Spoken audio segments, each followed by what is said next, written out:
I really enjoy coming to New Smyrna because of the accessibility. It's great to just be able to drive down to the ocean, be able to get on hard, solid sand where you can push around easier and just breathe it in and enjoy the view.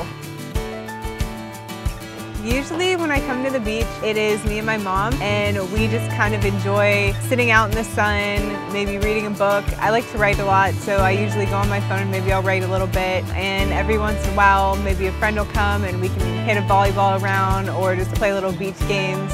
If you have the opportunity to maybe try things, it doesn't hurt to try. A disability is something that some people have to deal with. It shouldn't be looked past or ignored. It's very easy to get caught up in things, but just go out, soak in the sun, enjoy the view, enjoy the people that are around.